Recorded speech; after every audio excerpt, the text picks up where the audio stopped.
So I don't have a good segue for this, so let's go to net neutrality. What do you think?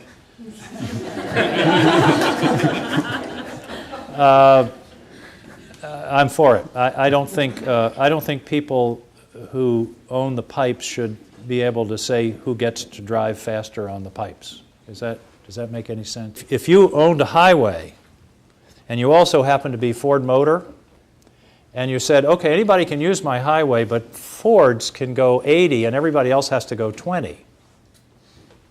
That wouldn't do much for innovation. It wouldn't do much for broad use of the highway. Plus, it's not only us as consumers, but it's somebody in Maine creates a website and wants to start a business. I don't think they ought to be discriminated against because they don't have some special deal cut with Verizon or Comcast. The amazing thing about the internet is the ability to start a business and make a success of it without a huge capital investment, and you can start it right here in Maine. Okay, so that really leads us into the next conversation around internet regulation. Sort of feeds into that. What are your thoughts about regulating the internet? I can state my position on government regulation of the internet as follows.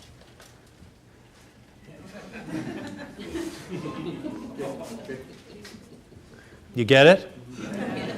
I think we have to tread very carefully because in the name of protecting intellectual property, we end up, just casting a wet blanket over the whole deal. My view is government should help to facilitate the building out of the infrastructure, but then get out of the way.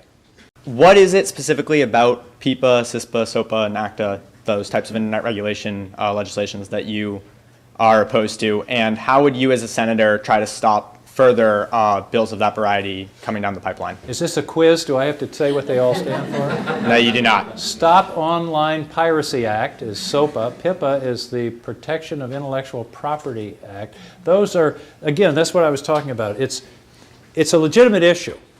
I don't have the solution, but those bills that you mentioned went too far. They went too far toward the side. They basically shifted the responsibility to the website. I think my instinct would be to do what I did when I was governor quite often, is lock them in a room and tell them to work something out.